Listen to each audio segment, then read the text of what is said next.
नमस्कार, मैं डॉक्टर श्रद्धा पोल Narayankar, आईकीप consultant, प्रोजेनेसिस fertility, थाना। और आज हम बात करने वाले हैं एक बहुत ही महत्वपूर्ण टॉपिक के ऊपर, जिसका नाम है क्या आईवीएफ प्रेगनेंसी के दौरान ब्लीडिंग होना ये डरावनी बात है। आइए समझते हैं आईवीएफ प्रेगनेंसीज में ब्लीडिंग क्यों हो सकती है। पहले तो प्रेगनेंसी के पहले 3 महीनों में ब्लीडिंग होना ये बहुत ही आम बात है।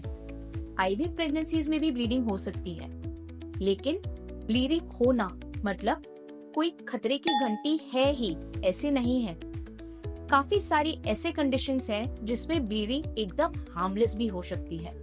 जैसे कि पहली कंडीशन जिसे हम कहते हैं इम्प्लांटेशन ब्लीडिंग। इम्प्लांटेशन ये एक ऐसी प्रक्रिया है जब हम एम्ब्रियो ट्रांसफर या फिर गर्भ हम गर्भाशय के अंदर छोड़ने के बाद जब गर्भ गर्भाशय को पकड़ रहा होता है, उस दौरान कुछ ब्लड वेसल्स रप्चर होते हैं, जिसके वजह से हल्की ब्लीडिंग या फिर स्पॉटिंग हो सकती है।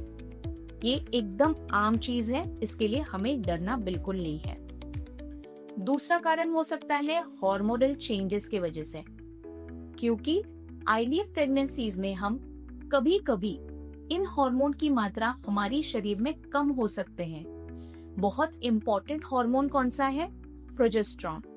ये हार्मोन की मात्रा हमारे शरीर में कम होने के कारण भी ब्लीडिंग या फिर स्पॉटिंग हो सकती है। तीसरा कारण हो सकता है गर्भाशय की सेंसिटिविटी, जिसमें गर्भ ट्रांसफर करने के बाद प्रेगनेंसी के पहले 3 महीने में संबंध बनाने के कारण इंटरकॉर्स के बाद में कभी कभी ब्लीडिंग हो सकती है।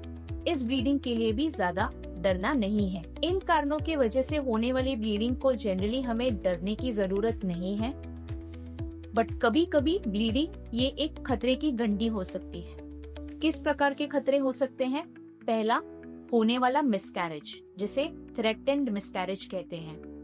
दूसरा, कभी कभी गर्भ और गर्भाशय के बीच में खून की गांठ बन जाती है, जिसे सबकोरियोनिक हीमाटोमा कहते हैं, जिसका भी प्रेजेंटेशन ब्लीडिंग के रूप से आ सकता है। तीसरा, एक्टोपिक प्रेगनेंसी, मतलब जब हमारा गर्भ गर्भाशय के अंदर ना बढ़ते हुए ट्यूब्स के अंदर अगर बढ़ रहा होगा, तो इस चीज का भी प्रेजेंटेशन ब्लीडिंग के रूप से हो सकता है।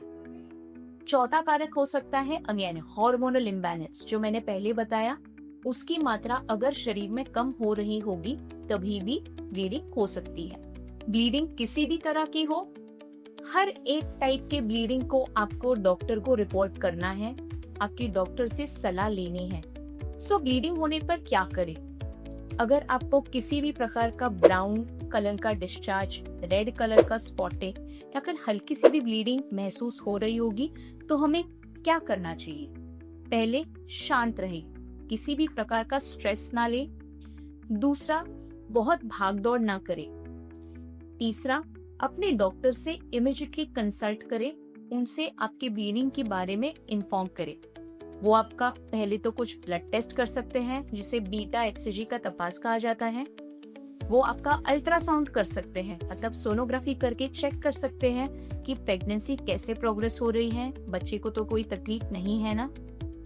तीसरा, जरूरत होगी तो वो आपको कुछ मेडिकेशन या दवाइयां लेकर के दे सकते हैं, जिनसे ब्लीडिंग आपकी स्टॉप हो सकती है। याद रखिए, ब्लीडिंग होना हर बार चिंताजनक चीज नहीं है। काफी बार ऐसा देखा गया है कि पहले 3 महीनों में जिनको ब्लीडिंग हुई है, उनकी पूरे 9 महीने तक अच्छी प्रेगनेंसी पहुंची है और वो डिलीवरी भी अच्छी तरीके से हो चुकी है। अगर आपको किसी भी प्रकार की ब्लीडिंग, स्पॉटिंग, ब्राउनिश डिस्चार्ज हो रहा होगा, तो पहले तो घबराइए नहीं, शांत रहिए, अपने डॉक्टर से सलाह लीजिए, वो आपको योग्य वो मार्गदर्शन करेंगे, आगे क्या करना है ये चीज का आपको बराबर से गाइडेंस देंगे। Thank you.